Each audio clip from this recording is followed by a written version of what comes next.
And that next day I performed for them. And when I was going from cell to cell and meeting them and high-fiving them and all, he was sobbing. And he said, yesterday I was to be executed. And if I was executed, I would have missed this concert. What do you think is a misconception about death row inmates? I'll never forget one story. It was very, very moving for me. I was playing in a super maximum security prison. Most musicians dream of arenas. My guest today chose prison yards and death row units. He plays for the forgotten, and what happens during those performances will shock you. Eric, welcome to Locked In. Thanks so much for coming on the show. So it's such an honor to be here, Ian. Yeah, we've been talking about doing this for a long time now, and I'm glad we finally made it work. Yeah, this is great. I'm here. I'm actually doing a tour throughout Connecticut prisons. So excited to be here. Yeah, tell the audience what you do. Obviously, we're going to get more into it in this episode, but your job is awesome. Yeah, thank you. Yeah. So about 30 years ago, I was invited to go in and perform in a prison. And I tour with a world-class violinist, cellist, and a singer. And since then, I've devoted a good part of my life to playing only prisons. So I've performed close to 1,500 prisons, including Death Row, Texas 4 times, Death Row, Arizona, which is actually very emotional right now because I just played Death Row, Arizona 2 weeks ago for the second time, and they just executed a gentleman a couple days ago. So he gave me a big hug, and he was very grateful, and he was very gracious, and he was just executed. So I played throughout, I did tour in Australian prisons, but mostly here in America, close to 1,500.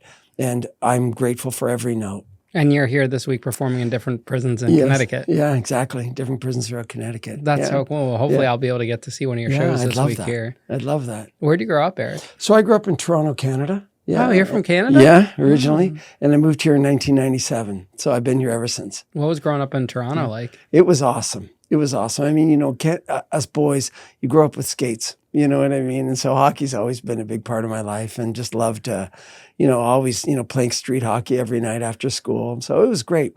And I always loved playing the piano. When I was a kid, I used to, play the piano. We took piano lessons. My mother would come beside the piano with a vacuum cleaner and say, go do something else, because I always loved composing, Ian. So I loved my lessons, but I always loved composing. And I feel very honored to be able to do that for a living now. Have you watched the Danbury Trashers documentary? No. You got to watch that. It's on Netflix. Awesome. It's about the hockey team from Danbury. Oh, wow. It has like a crime element to it. Oh, is that right? Yeah, it's really good. Definitely watch that. No, I'd love that. Especially if you're a hockey fan. Yeah, no, that's great. I love that. Tell us how you got into music at such a young age. Yeah. So I always very passionate about composing music, always. But I never really thought I was going to be able to do it for a living. But, as I got my degree in piano performance, and that was good. But I started to play. Other people would say, oh, would you come and play, at my fundraiser? And I would only play music I composed. And then it started taking legs. And then one day I was invited to play this massive concert in Europe and, in Poland. And it was great. It was an AIDS benefit concert.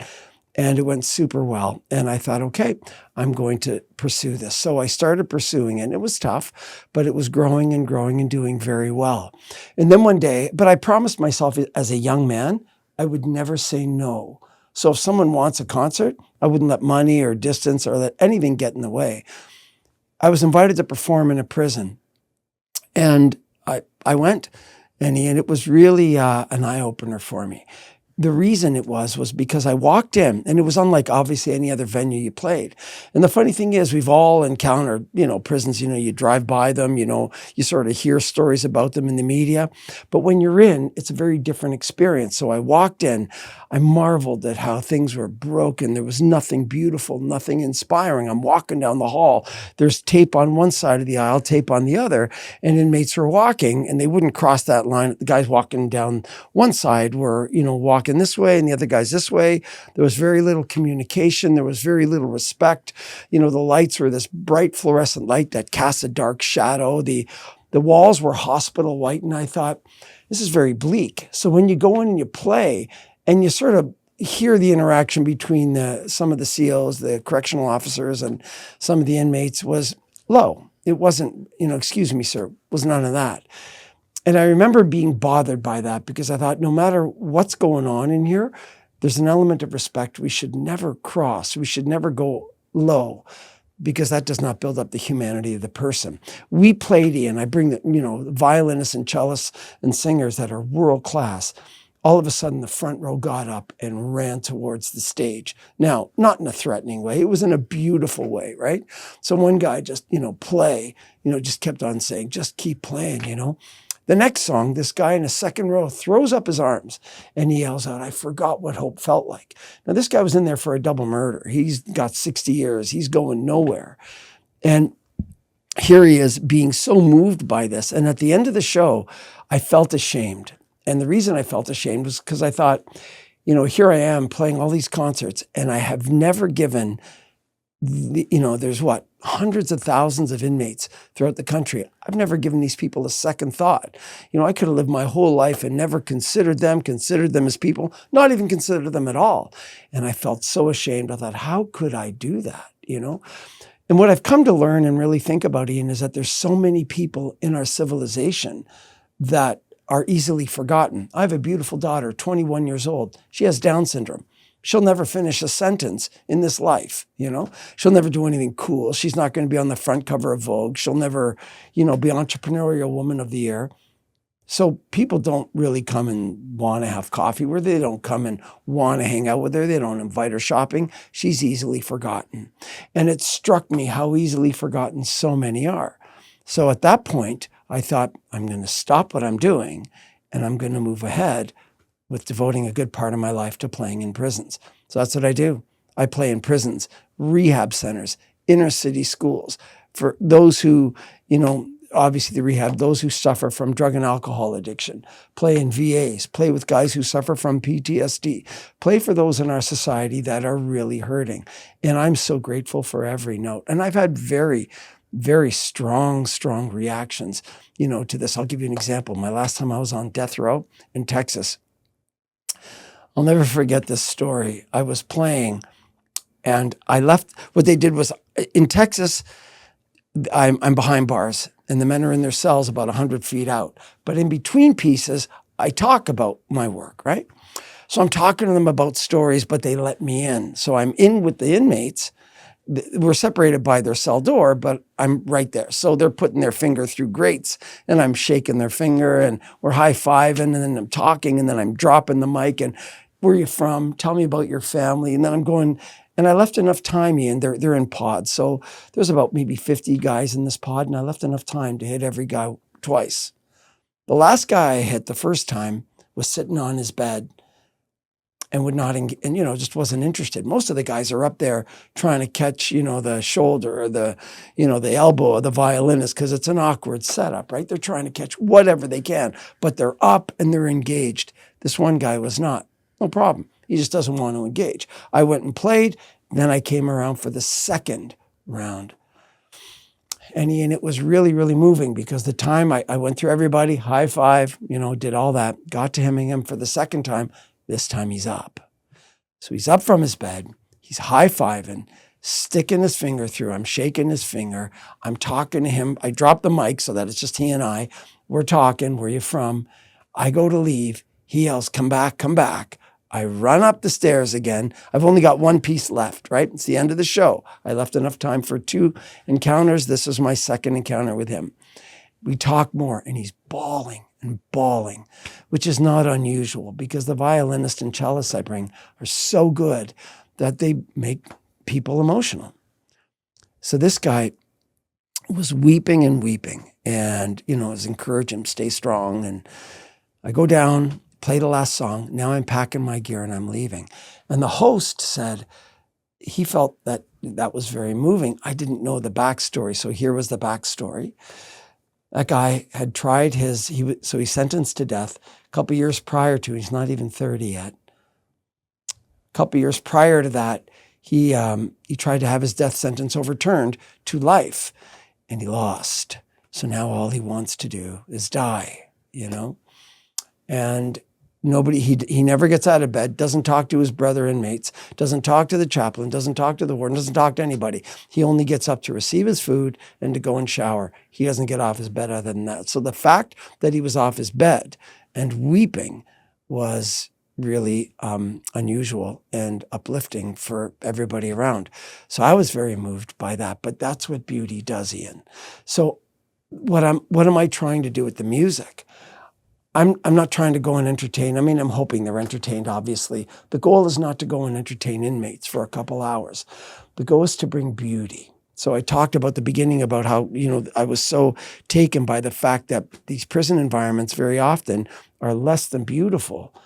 Well, if I go and I bring the world-class violinist and the world-class cellist and I can move them and I can uplift their humanity, and what does that? Beauty does that. I'm not going to talk them into hope. I'm not going to talk them into goodness. I mean, yes, there's room for inspirational talk, but if you give them beauty, you uplift something in them. Music and beauty is a language that speaks to them in ways that words can never touch. And so the hope is to bring beauty to them for them to feel uplifted and moved. So that's the whole thrust of what I'm doing. Maybe one of the best examples of that, I was playing to 15-year-olds, and they were all tried and convicted as adults. These are 15-year-olds that are going down for 30 plus years. Well, what does a 15-year-old boy know about 30 years, right? So in the front row, there was the leader in the room, if you will. And at the end of the show, the boy stands up in front of like 300 other boys, and he says, "That violin, can I hear it alone?" She played. The boy throws his head back and puts his hand over his heart and starts to weep in front of everybody, which is a no-no, right? But he's there weeping in front of everybody. And he said, that violin is the most beautiful thing I've ever heard. Why have I never heard it before? Okay, that's a great question. That kid knows, everything about every style of music, rap, hip hop, heavy metal, screamo. He knows it all. He knows nothing about something that really moved him. Now, there's validity to those other styles, but the reality is he was moved and found beauty in that violin. Why has he never heard that before? But I was thrilled to death to be able to give him that experience of being uplifted. He felt his humanity uplifted. So thrilled to do that. So that's why I go in, and that's why I'm setting up all these concerts. I do 2, sometimes 3 a day, which means you're performing for 7, 8 hours a day, which is a long time, but I'll do that times 10 because I really believe in my work. Do you ever have any negative feedback moments? I mean, I'm sure there's some people in the world that probably think, why is someone on death row deserving of this experience? I just had that. Yeah, I get a fair amount of that. I just had one, which was really interesting.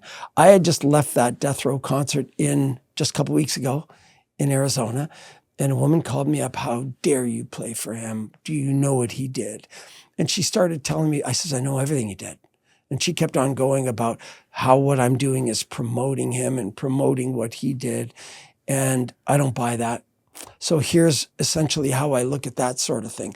Number one, Ian, I think we all have a responsibility to one another. So I can go, this man, is suffering. I can go and bring him goodness. There is nothing bad about bringing anybody goodness. Nothing bad will come out of a good act. Nothing. So I will never back down from why I go in and play. But if you take a look at this gentleman that was just executed, his problem started 30 years ago. So let's say as a child, in some of these schools, inner city schools, this guy was, abandoned. I'll tell you another story in a minute. But this poor guy was abandoned. This poor guy was never loved. He was never nurtured. He was never encouraged. He was never mentored. He was never tutored. Nobody cared whether he succeeded or not. That's when the problem started. So I told this woman, for every guy that's on death row, there's like 1,500 kids sitting in seats in our inner city schools, and they're forgotten, and they're ignored, and they're abandoned, and they're abused in many ways.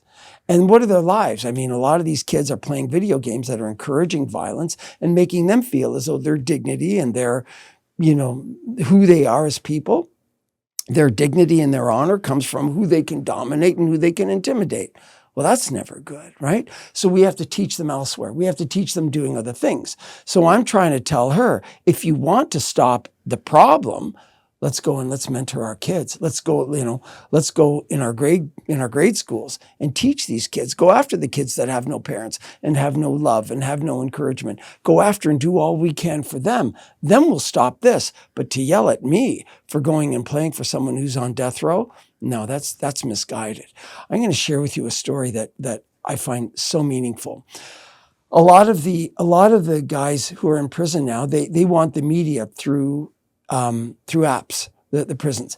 And there's reasons for that. Some nefarious stuff was happening through the letters. So they don't want letters anymore, right? So everything is done through an app. They're moving in that direction. So I'm often in touch with guys on death row up until the day before their execution because we have the apps. Well, there's a gentleman that I played for, and I'll never forget. He was to be executed. The last minute, he got a stay.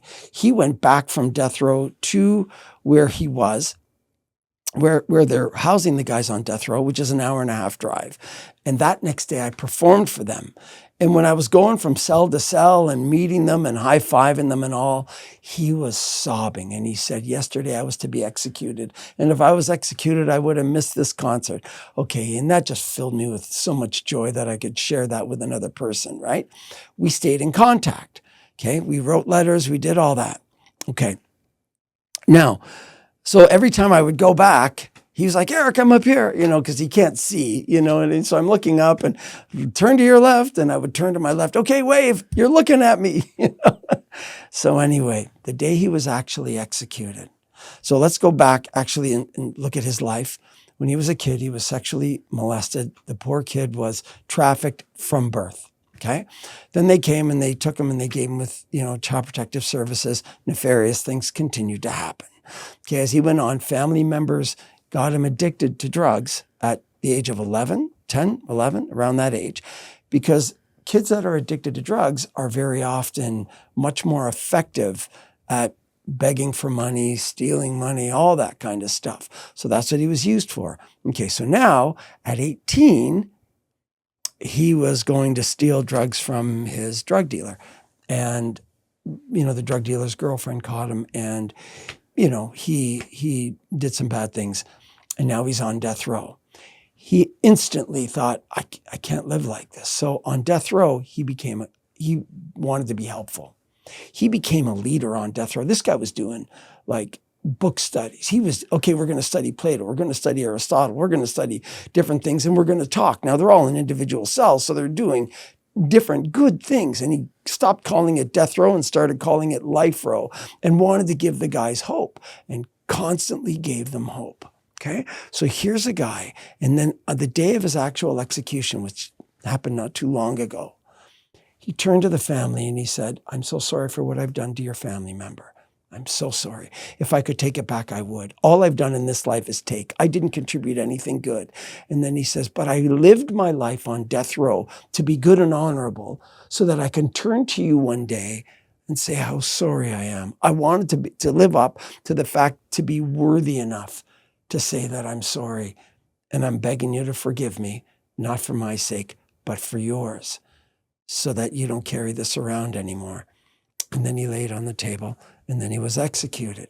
So you think, when other kids are taking cello lessons and going to private schools, this kid was being abused and so on. So we can throw our darts saying, oh, those animals.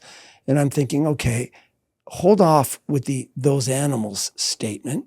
Because when you look at our society, we're providing when you think about the violence in video games and play the odd video game where there's violence is probably okay. But to some of these kids who are not sort of nurtured and loved and cared for, there can be an imbalance as to the reception of what they're doing, right? With the amount of drugs that's available and all this, these kids get into bad stuff from a young age. And then they commit their act, and then we say that they're animals. I'm thinking, let's get in there and do all we can from preventing that by giving them hope, giving them encouragement.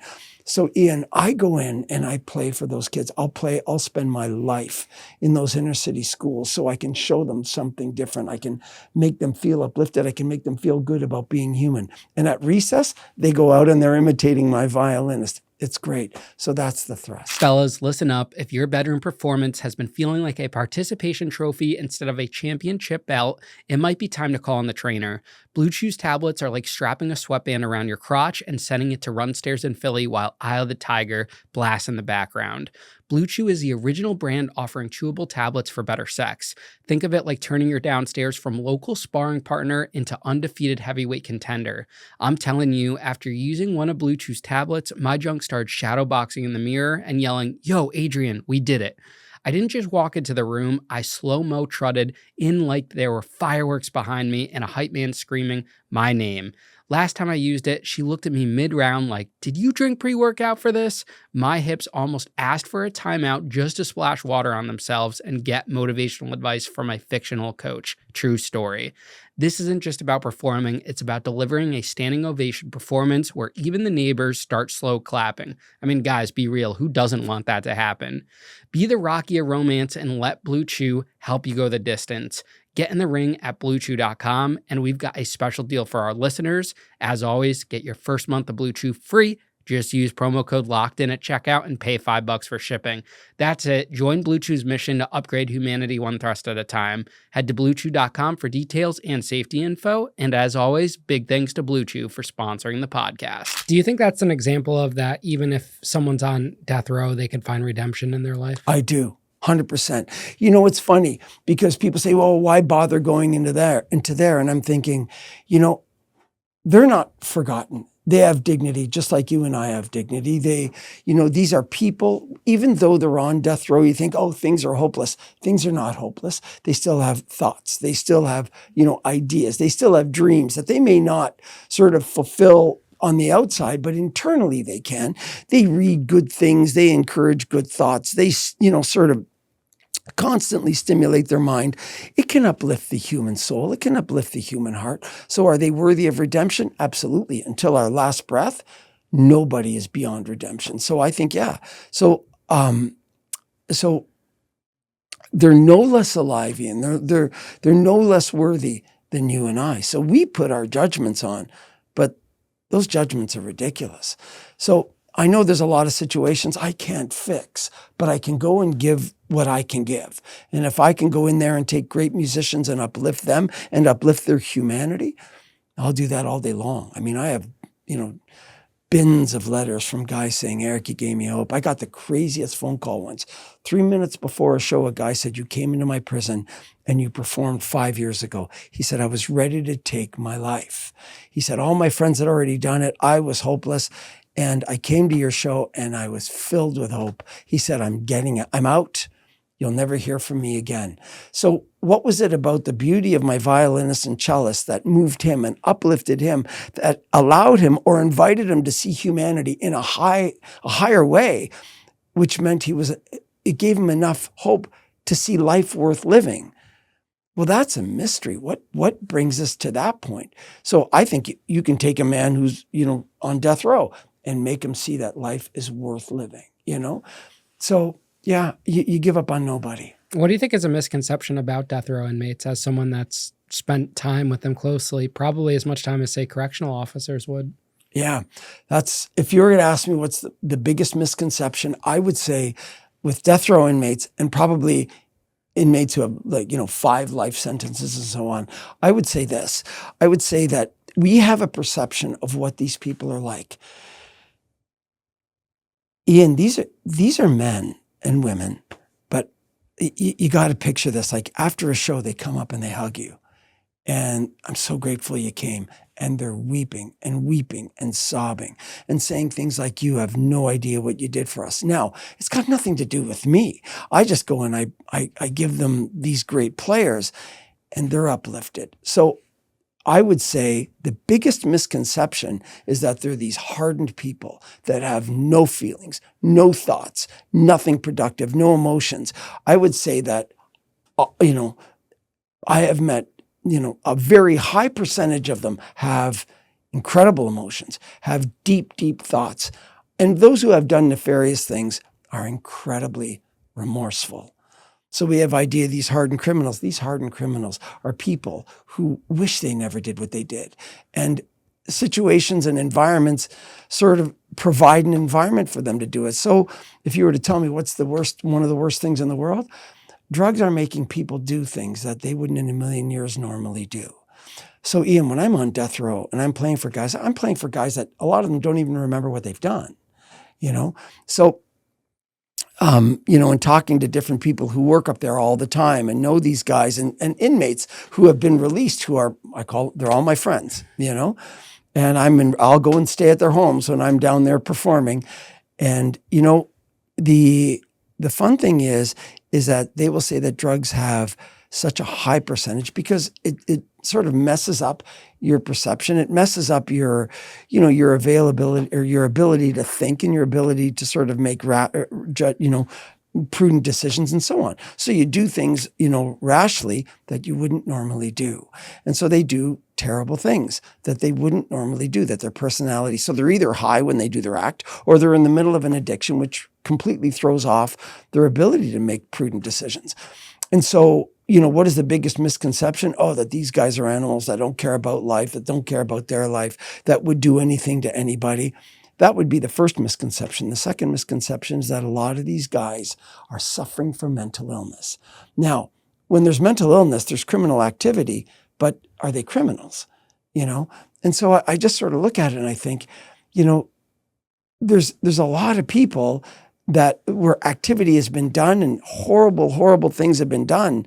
And I'm not defending sort of, all I'm defending is we should get to the bottom of this and help these guys out before they get in there and help civilization out and do all we can to recognize that each person has profound dignity. But there are many, many people that are not guided, that are not taught, that, we make the drugs look like, it's no big deal. And, drinking look like, it's no big deal. But they have led to so much criminal activity that have destroyed so many lives. And we often think about, the inmate and the victim. It's deeper than that. If you think about the inmate's family, like they suffer so much. The inmate, when sort of he comes to and everything is made aware, very often he suffers so much over the guilt and over the pain and over the hurt and over the loss and over the shame and all the blame that he puts on himself. So the biggest misconception is, to me, they are human like you and I are human. They deserve mercy. They deserve forgiveness. They deserve friendship. They deserve love. They deserve redemption. They deserve all those good things. So I think we actively go after all the brokenness in our civilization to do what we can to sort of help them before these things take place. How do the staff react to you? It must be divided, right? I get a lot of very positive feedback from the staff. I get letters from staff saying, so grateful that you came. One guy wrote, he said, I've hated my job for 25 years. He said, I've actually felt good about my job today. And, you think about some of these guys who work, as staff, their jobs are tough and they're constantly in this environment. They don't go out of their way to make prison very inspiring. Right? They're not, you wouldn't walk in and say, oh, the colors you chose are beautiful. Oh, I love the flooring. Oh, the molding is great. It's just not there, right? So there's nothing about it that would uplift your humanity. So they go there and there's very little sort of, interaction on a human level. So I just do all I can to bring goodness to them too. And I tell all the prisons, let the staff and bring the staff and shut things down, bring as many people as you can in. And very often I'll say, if you want me to stay and do an extra show for the staff alone, I will. But it's never, he shouldn't have come. Never. They're all grateful, so, and when they don't know what's happening, they think a violinist is coming. So they warn the inmates, you guys better behave and so on. And I think, they're going to be fine, and we play, Ian, from the first note. They're engaged. There could be 500 guys in that audience on a gym floor in chairs. We start playing. It's loud in there and they're engaged. And, I tell stories in between. They are right on step. They'll sit there quiet for 2 hours straight. And the staff will think, I never thought in a million years they'd be able to sit there quiet for 2 hours straight. So it's an experience that, I get what I love is getting letters like I did here in Connecticut. I'm came because I got a letter saying, Eric, it's been years. Please come. They're still asking for you. I love those letters, from wardens who care enough to write me and say, please come back. The inmates are still asking for you. I'm here. I can't wait to start. How often will you go back to a same prison? Like, what's the time in between? Yeah, there's no rhyme or reason. I'll go back when invited. So, for example, I'm going to play Connecticut now. If they call me and say, can we get on your schedule right away? I will do all I can to come back. And I could play the same or play the prisons that I didn't hit the first time around. But yeah, I will try to hit as many as possible. Does it feel weird to run into inmates that you might have seen in that facility years ago, still in that facility, and life has changed so much, but they're still there? Yes, that's something. It's almost time to sort of, when that happens, like, oh, Eric, I saw you 10 years ago. You sort of stop and you breathe because you think, okay, I'm leaving in a couple hours. He'll never leave. And guys will say, I've seen you 10 years ago. And he said, I'm going to die in here. I'm afraid to die in here. Those are very real things. I think for the most part, what I do is I encourage them. Listen, you are in here. There are many inmates, Ian, that I have met that are freer mentally than many people in the free world. Okay, so I tell them, as I would tell anybody, don't let your head make you, for example, make you a prisoner to whether it's society or whether you're incarcerated. So this is what I mean. Right now, we read all kinds of things on the news that are bringing people down and is very discouraging and lack of hope. Okay, if I keep watching the news and wars over here and wars over there, there is nothing hopeful about that stuff. And I have no control over that stuff. So stay in your lane. Life is worth living. Life is beautiful. The awe and wonder about learning about so much about life. There's great authors I've never read that I would love to dive into. There's great music that I'd love to study that I haven't dived into. So life is beautiful. Now, don't give in to the negative. Fight your mind. And I really encourage that a lot. When I'm in the prison system, I'm just going to share something with you. I had a son who committed suicide, 4 years ago. And you have to fight your mind, because what your mind quickly tells you is you're guilty. Where were you? You should have been there for your son. You weren't there, and so on. I have to fight that constantly. A lot more when it recently happened. My son would be 30 now. He was 25 when he did the act of suicide. But you have to fight your mind, and you have to say, no, you know what? I did all I could at the time, and I'm not giving into it, right? So it's the same thing here. That guy who's still in prison, I think there's so much about life that you can get. There's so many guys in this prison that need help, that you can give hope to, that feel hopeless, that are in wheelchairs that you can wheel around, that need toiletries. You can buy them and help them, with basic things in life, that would love to read, but they don't have money for a book. You can buy them a book, and so on. There's a lot of things they can do for other people that define them, that uplift them. So my thought is the greatest act you and I can do is charity and help for one another. That's it. So if I can go in and play for these guys to uplift them, I'll do it all day long. It uplifts and blesses and benefits me, and it does the same for them, right? So what can they do? They can do the same thing, but for each other. So when they put on the tough act and all that, I get it. The concept of where you stand on the pecking order of things. But there's a lot of people in the prison that need charity. And so when they say, I've been here for 10 years, I zing back. So what have you done for people in the last 10 years? You know what I mean? And I sort of joke around with them. But the idea being, just because they're incarcerated for 10 years, our perception on the outside is that, look at that, they've wasted 10 years of their life. And that's not true. There are people in the prison, and every charitable act, every good act that they do for other people is a great act of humanity. So there's a lot that they can do and make their life very meaningful while in prison. Do you think if you didn't have your purpose and your mission, you wouldn't have been able to get back up after the loss you experienced? Yeah, that's a great question. Ian, I'll answer that twofold. Number one, to talk about my son, I do it every show. I do it every show because whether I'm playing in sophisticated places or whether I'm playing in prison or on death row, everybody's encountered suicide. Do you know how many? I'll be playing, at a it could be a corporate gig or something like that, and people come up and say, thanks for talking about your son, my father, my brother, my mother, my aunt, my uncle. Everybody has a story of a family member or somebody who loves them or they loved have taken their life. Just recently, a woman said, I was so close to my father. When I was 15 years old, my father took his life. Nobody saw it coming. I didn't see it coming. Even now as an adult and I look back, I didn't see it coming. She said, what you said was so healing because I talk about it. And I talk about what I went through. The last thing I'm going to do in any concert, Ian, is stand up there and tell people, oh, I've got it all together. I don't, and I don't pretend to. So I go up there and I talk about my struggles with my son and how much I loved my son, and I still think of my son. So from that perspective, with regards to that, I talk about him because other people have experienced the trauma of that. And I want to help them get over that. And I want to help them find meaning. Secondly, with me personally, I just sort of look and think, my son struggled. And my wife and I poured our life into that boy. We did all we could. It was devastating what he did. But I have a choice. I can go on, or I can just sort of crumble. I'm not going to crumble. Funny story of a guy in prison in Texas.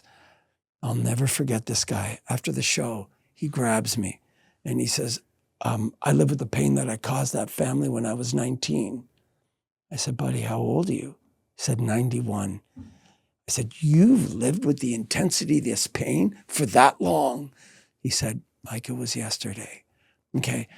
Now, all that guy did his whole life, anytime life threw graces at him to sort of get out of this hole, through humor, through goodness, through mercy, through redemption, through, forgiveness, he didn't drink it. He wouldn't take that. It was like there was, a worm in his soul that reminded him, remember what you did, remember how rotten you are. And he listened to that worm over and over again.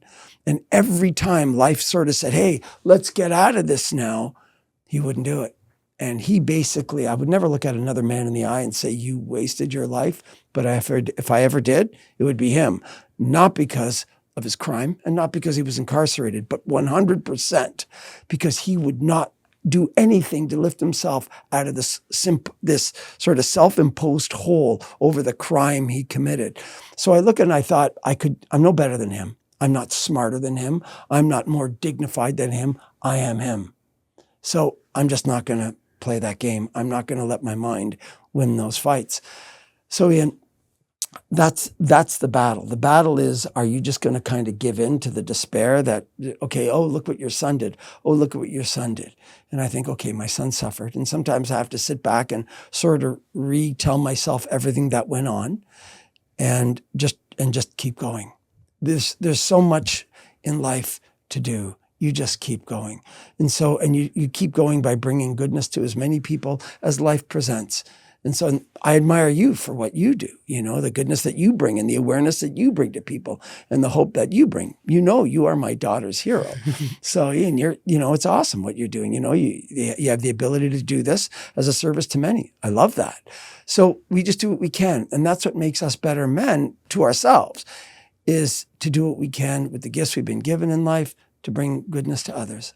After playing in so many facilities, what do you think is one inmate story that you're never going to forget about, ever? Yeah, well, I'll tell you, that kid that 15-year-old kid I told you about, that's one. But I'll never forget one story that, was very, very moving for me. I was playing in the super maximum security prison. And I was warned over and over and over about, how dangerous this prison was, and just be careful. I think, be careful. What am I going to do? I'm 5'5", 140 pounds. What am I going to, be careful when I throw my piano at him, So anyway, this gentleman comes up to me after the show and he said, I've been in here 44 years. He said, I've got like 5 life sentences. He said, I'm going to die in here, and I am deathly afraid to die in here. He said, I have been dreading this for so long, this overwhelming, paralyzing fear to die alone, anonymous in prison. And he said, today, so the music moved him, Ian. And he said, today, I have lost that fear. I will never forget that, because you think about this man, he's been afraid for decades about being alone, anonymous, and meaningless. And there was something about him that uplifted his humanity, that made him feel human again. If I do nothing else with my career, that'll mean the world. The second story I'll tell you is I was playing, and this boy, he was a boy. He's in his early 20s, and he comes up to the warden before the show. Now, before the show, nobody knows who I am because I'm just standing there, And And he goes up to the warden and says, "Warden, what did I do so bad that you hate me so much that you're going to make me sit through a 2-hour violin show?" And I said, "Buddy, I don't want to sit through a 2-hour violin show. If you decide to leave, come get me. We'll go together." So I said, "But wait till you hear my violinist, you know." At the end of the show, that guy came up and hugged and was bawling. He was 23 years old. And he said, "I just got sentenced." And I said, "How did it go?" He said, "I got 3 lifetimes. And I said, "Are you okay?" And he said, "Oh, yeah, you can't cry over spilt milk." Okay. When did his life become spilt milk, Ian? It isn't. It never was. Your life is so sublime. It's so mystical. It's so complex. The human person is alive. You're not spilt milk. But that, I keep coming to that. When did you start thinking you were spilt milk? But to look at a kid who says, you can't cry over spilt milk, whose life is full of potential. He's got that glow of youth in his eye. It really broke my heart. But it showed me there's something really dead inside for him to feel that. And so those are 2. One last thing I will tell you overall, I hear this story over and over, and I tell this to my kids, and my children say, "Dad, you always tell us."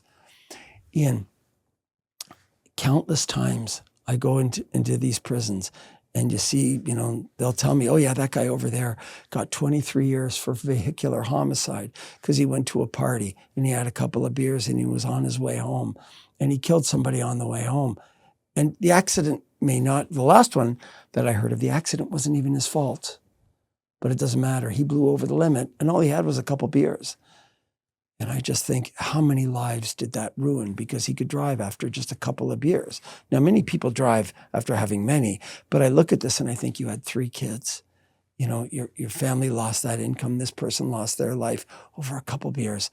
They're not criminals. They didn't set out to do criminal activity or nefarious actions. All they wanted to do is have a couple beers and go home. I think, have the beers when you're home. I've seen too much of that to recognize it's a serious problem. Yeah, that could really change and upend the life. You see it all the time in the news and everything. I just quit drinking myself. Good. I just don't want any part of it. I don't like the way it feels or just the after effect. And I want to be kind of present and have my mind fully there. That's awesome, Ian. And you know what? If you choose to have something, have it when you're done for the night, right? Have a beer when you're home and you're not going to drive anymore. But I do agree with you. It robs so much of our life. You can do without alcohol, fully agree. Yeah, I mean, a lot of people I put up a post about this last night and I was surprised with the reaction it got. Like, so many people are very supportive and so many people are sober. I guess that's why like the restaurant and bar industry is declining too, because more people are getting sober and staying away from alcohol. Oh, that's so good. I am so glad to hear that. You're right. It does ruin so many lives, right? So as I mentioned, those guys on death row, the majority of them, if not all, drugs was effectively what the problem was. And, drugs, alcohol, it effectively was the problem to get them where they are. It completely skews your thought patterns. And so I think, stay away. Just stay away from anything that would anyway potentially ruin your life. So congratulations on that, Ian. Thank you. That's awesome. Tell us about the prisons in Australia. Oh, I've never heard that perspective before. Yeah, craziest concerts I've ever done. A lot of the situation in Australia, because it's an island, there's sort of drug issues and they a lot of people trying to import, And so once I'll never forget playing this concert. I was outside and there was 10 different audiences and they were, behind cages, but based on their country. You know what I mean? So Eric, we're from, Indonesia. And so I'm high-fiving all these people and they're yelling at their country. I'm outside and it was crazy, But so we played a 2-hour show and these guys were all, like just slapping the cage and screaming. It was really, really great. During the concert, quiet. As soon as that song finished, you thought you were at a heavy metal concert, How do the prisons compare to America? Yeah. I mean, pretty well the same. The whole Yeah, I would say pretty well the same. The one concert that in Australia, though, that was very memorable for me, I was playing in solitary confinement. So we would call that, here they call it administrative segregation, but it's solitary. They're left alone in their cell for a good period of time because there's just a disconnect with how they're going to, react with other inmates. So I played to a wall. There was 400 inmates behind that wall, and so I was setting up, and they're all watching me set up, and we just blasted them. It was very loud, and it was awesome. And I was yelling. I was, talking to them as though they were right in front of me, and they were right in front of me, but they were behind a wall. That was probably the craziest concert I've ever done. And they were allowed to buy CDs.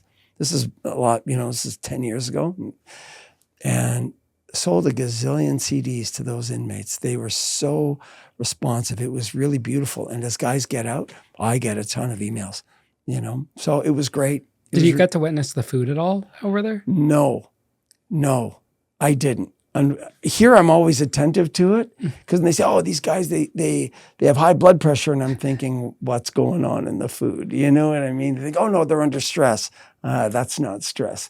30 years old, high blood pressure, So no, I haven't really, seen so much with regards to the food, in the difference between there and here. I always kind of lovingly make fun of the food, especially in women's prisons, because they're very attuned to that, right?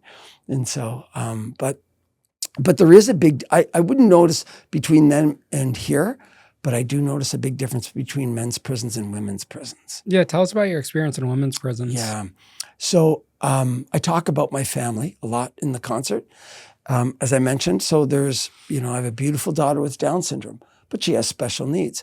So because she has special needs, I worry a lot, and my wife and I are very engaged. And, I often make the joke when we're empty nesters, the three of us are going to have a ball, But all these women have children, and they all really care about their children. So I address it. Music is very disarming, Ian. So you could play a concert, and people are moved by the music. Well, then that invites conversation about things that matter to you because you've been affected deeply, right? So I hit them all. So we're talking about, the women in prisons it's a very emotional concert. So the tissues are flying, they all cry because they all have children, and they all miss their children, and they all feel this horrible, it's almost probably physiological for women to feel this horrible separation for the child that they gave birth to, right?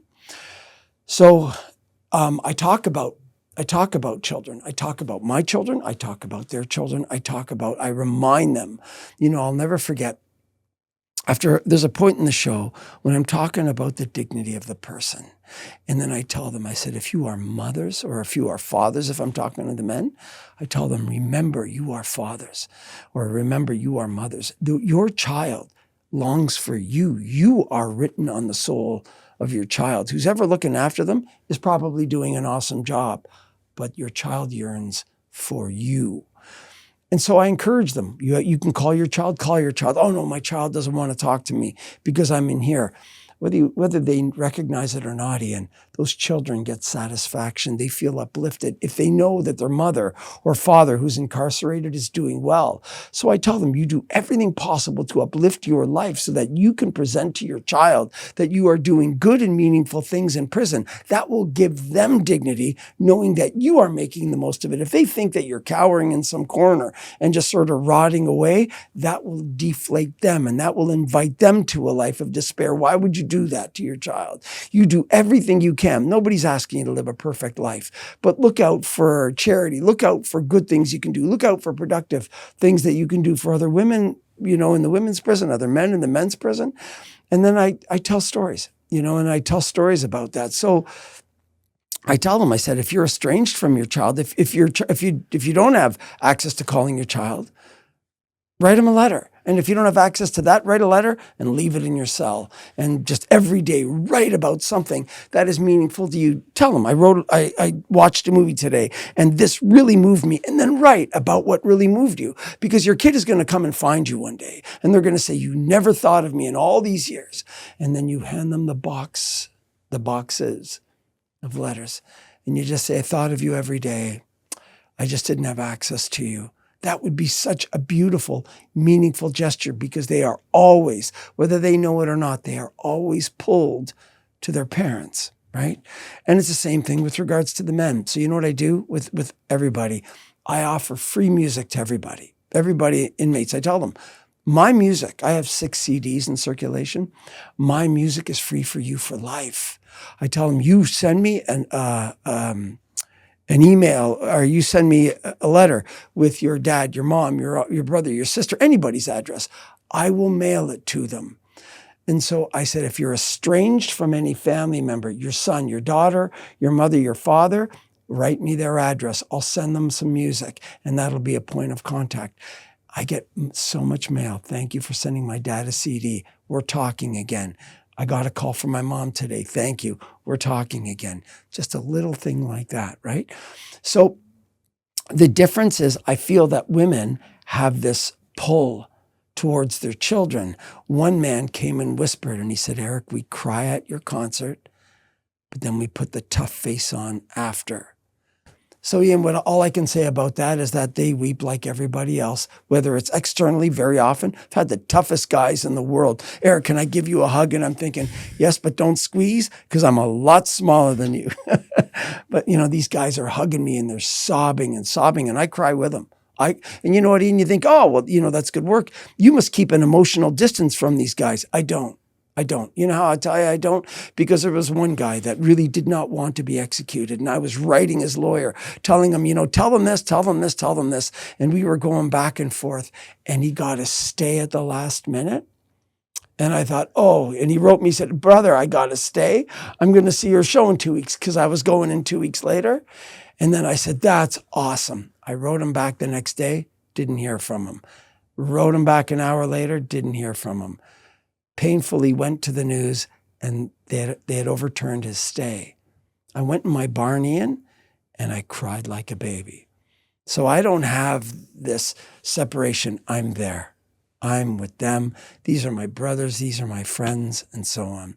So, but the men, they long for their kids too. They long for their families. They feel the pain of that separation. They just hide it better. They just put on the tough face. But after the show, when they come up, they hug, and they pour it out. They let me know what's going on. Oh, my son here, would you do this? And I give them all my address, and I give them all my email address. I'm very accessible to them. Have you had experience with women death row inmates? Yes. I've played for women death row. Like in Florida recently, I played, and they have, I think, a couple women on death row. And she has to remain in her cell. So I just put my hand up to her window, and she puts her hand up, and she, and I would have played for her alone, but she's in the part with the administrative segregation or the solitary confinement. She's just another inmate, but she has a different color outfit because she's on death row, And so, yeah, so the women, they're very gracious. I'm going to Oklahoma, and I'm going to be playing there as well, for those on death row. Really excited about it. But I don't even know, Ian, if it's possible. Even, you think about yourself, they know their day of death and so on, but can the human person really have a conception of, I'm going to die, and what is that? Like, what does that mean to my life? Like, am I still alive? Am I still worthy? Do I still have worth? Yes. Yes, you still have worth. Up until your last breath, you still have profound, mystical, beautiful worth. And you can be an inspiration to other people, which means you have great meaning, And so you think of the things even you and I do on this earth, or anybody does. Really, the things with meaning are the things that bring goodness to other people, right? Those are the only things that don't die. You're going to buy a car, that car is going to go, right? But the good that you can do with that car to make other people uplifted and feel hope where there's so much hopelessness, and feel love and encouragement where, that's the stuff that lasts. Some of the greatest comments are when people say, I feel human again. One guy wouldn't let go. He was hugging. And he said, I'm afraid to let go because if I let go, I says, I haven't felt like this since I was a child. I feel uplifted. I feel good about being alive. I'm afraid if I let go, I won't, I'll lose this. And I said, then don't let go, brother. Don't let go, And so, there's, there's great meaning in all that. So I feel so honored. Every note I play, who am I to write music to make people feel that way? I feel very honored to do so. So, I'll play until I can't play anymore. Now tell us about the monetary aspect of this. These prisons don't pay you to come into the shows. No, never received a dime from a prison. I have to go and play my own benefit concerts. So sometimes, like I was very blessed once. I played in the last one was the gentleman who's in Mall Cop, Kevin James. I played in his home. And I'm actually in the second movie. It's the best movie. It's the best theatrical movie out there. It's better than Gone with the Wind, better than, Lord of the Rings is Mall Cop 2. I'm a piano player in there. So anyway, he was very gracious. He had me come to his home and I played in his home. And I do fundraisers. I do my own fundraising concerts for the purpose of going in. And every dime I have a charity called Concerts for Hope. And people send me, they believe in what I'm doing.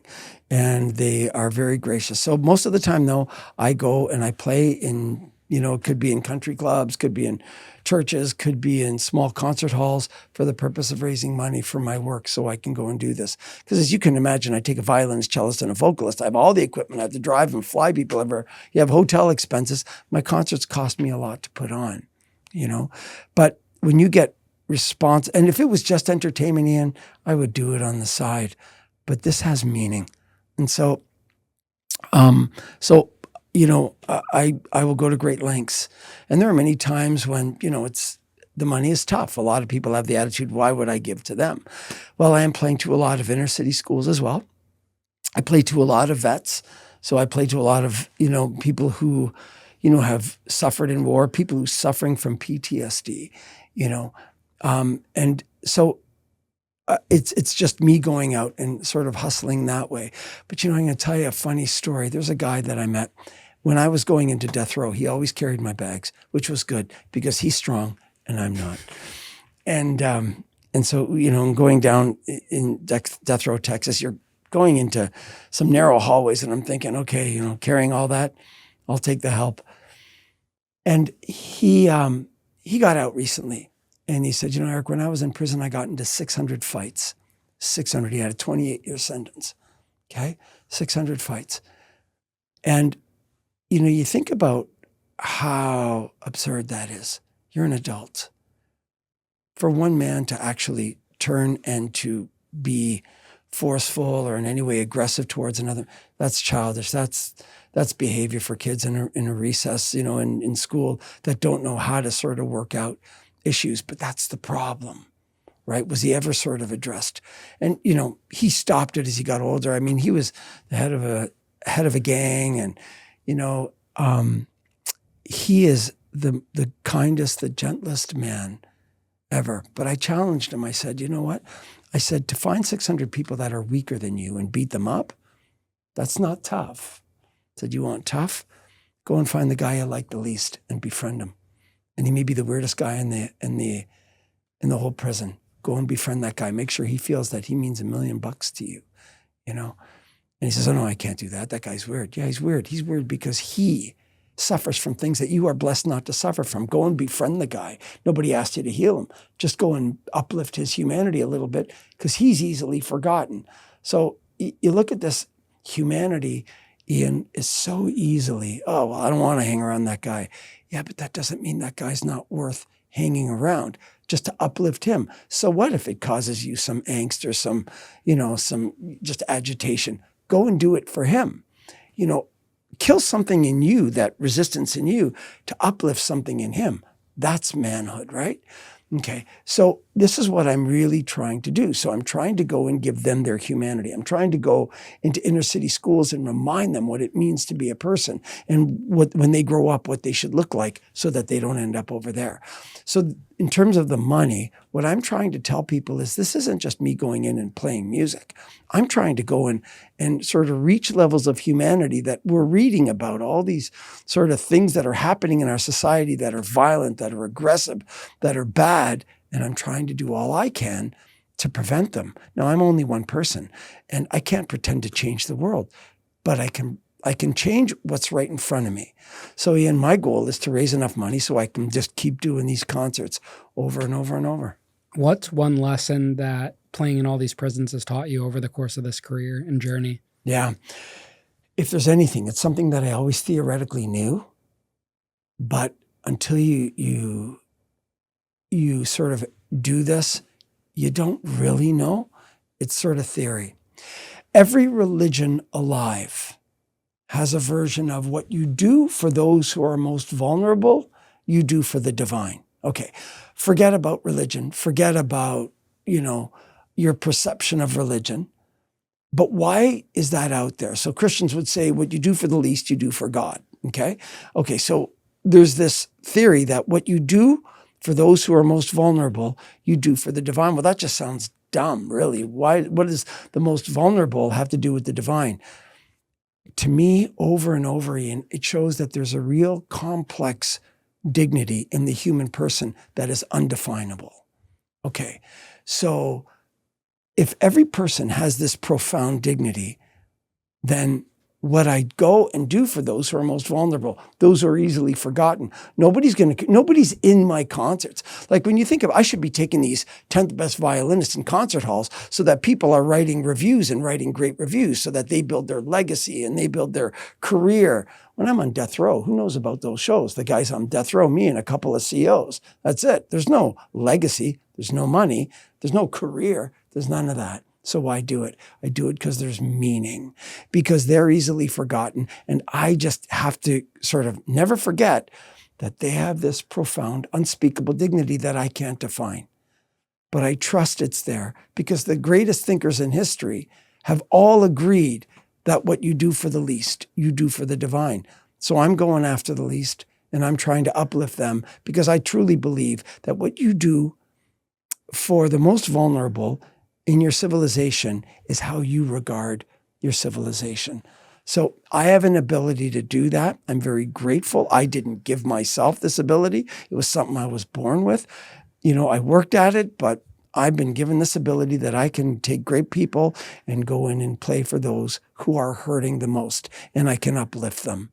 So what have I learned? What has been the greatest lesson to me? That nobody should be forgotten, that everybody has profound dignity. Everybody is worth diving into that pit to go and help and uplift, diving into that hole, going to death row, in Arizona and playing in 90-degree heat outside because that guy is worth it. So the dignity of every person, constantly reminded of. So I tell everybody, I don't care how smart you are. I don't care how good looking you are. I don't care how accomplished you are. I don't care how many Facebook friends you have, how many Instagram followers.